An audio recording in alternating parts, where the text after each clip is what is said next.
ও hello everyone, তো দেখতেই পাচ্ছ রেডি হয়ে চলে এসেছি জামাই ষষ্ঠীর জন্য। ভিডিওটা তো অনেক আগেই তোমরা জানতে পারছো, তো কিন্তু রেডিটের জন্য ভিডিওটা দিতে পারিনি। আর এখন আমি বাড়িতেও চলে এসেছি। আর এই যে দেখো চুড়িদার পরে এসেছি, আশা ছিল শাড়ি পরে আসবো, কিন্তু ওই যে দিদির মেয়ে ছিল, তাই চারজনে একটা গাড়িতেই এসেছি বলেই চুড়িদার পরে এসেছি। তো আসার সাথে সাথেই মা কিছুটা গ্লুকন-ডি গুলে দিয়েছিল, আর আগে আমিই খেয়ে নিয়েছি জামাইকে না দিয়ে। এতটাই কষ্ট হচ্ছিল গরমে, আর রাস্তায়ও তেমন জ্যামও পড়েছিল। তো যাই হোক, জামাইবাবু তারপরে চলে এসছে।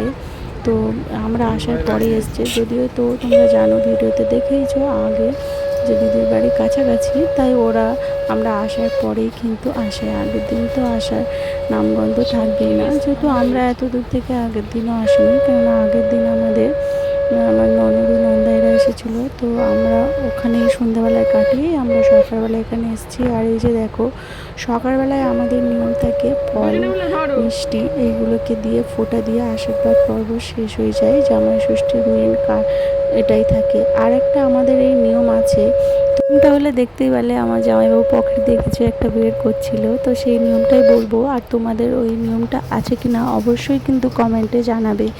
তো কিছু মিষ্টি, ফলটা তো যেহেতু গোটা ধরে দিয়েছে তাই তো দিতে পারবে না, কিন্তু ফোঁটা দেওয়ার পরে মা দই মিষ্টি কিছুটা পরিমাণে দুটো জামাইয়ের গালে দিয়ে দেয়। আর বাকিটা যখন ওদের হয়ে যায় তখন কিন্তু আমরা সবাই মিলে খাই।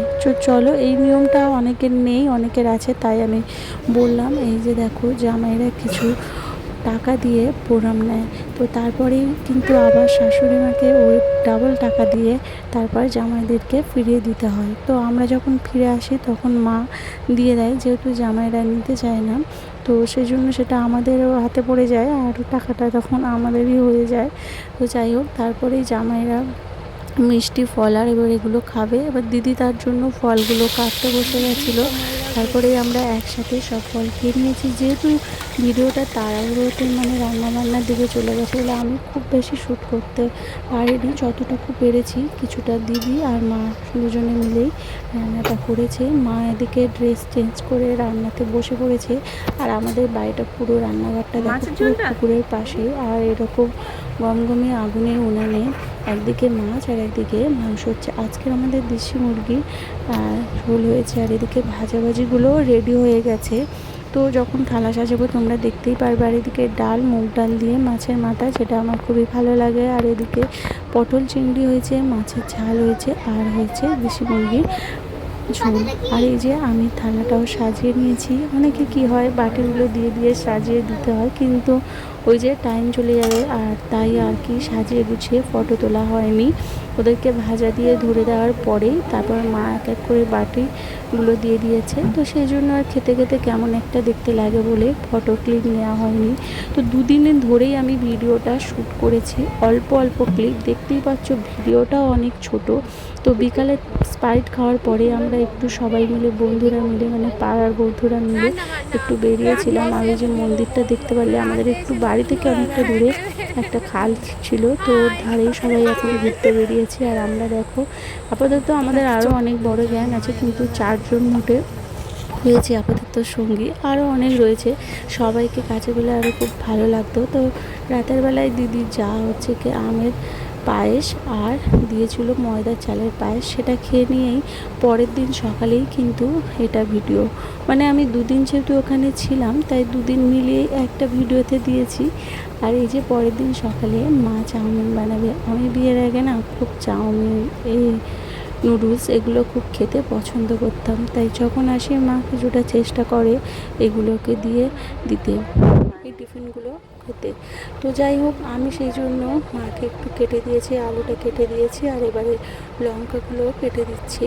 তো আমাদের চাউমিনে আমিও যেমন বাড়িতে করলে একটু আলু দিই, কারণ মায়ের দেখে শেখার, অল্প একটু চাউমিন আর সাথে আলু দিলে চাউমিনটার পরিমাণটাও অনেক হয়, আর সব রকম খাবার আলুর যে গুণটাও তো আমরা কিছুটা পাই। শুধু ময়দা দিয়ে চাউমিনটা খাওয়াটাও কিন্তু অতটা হয়, আর সবসময় সবজিও থাকে না, যেহেতু এটা গরমের সময় তাই সবজি তেমন দেওয়া হয়নি। যাই হোক, মাকে হেল্প করতে করতে আমার সকালের জলটা, একে তো বেলাতে উঠেছি আর জলটা খাওয়া হয়নি, তাই জলটা খেয়ে নিয়েছি। আর মা দেখো পুকুরের এইবারে ছাড়া উনোরটাই জেলে দিয়েছে, আর এটা পুকুরের দিকে মুখ করে দেয়, কিন্তু সকালে না অনেকটা রোদ হয়, তাই মা বা বৌমনি যখনই করে এখানে একটু ওদের যথেষ্ট পরিমাণেই কষ্টটা হয় আর কি, কিন্তু কিছু করার নেই। বেশিরভাগটা বৌমনিই থাকে, যেহেতু বৌমনিও বাপের বাড়ি গেছে, তাই মা এখানে আজকে করছে। আর দিদিও তো মাকে হেল্প করে। আর এদিকে দিদি কিছুটা আমও এনেছে, তো খাওয়ার পরে দিদি বললো, দেখ এই দুটো সবেদা পাকা আছে, খেয়ে নে। তো যেহেতু আমার শ্বশুরবাড়ির এখানে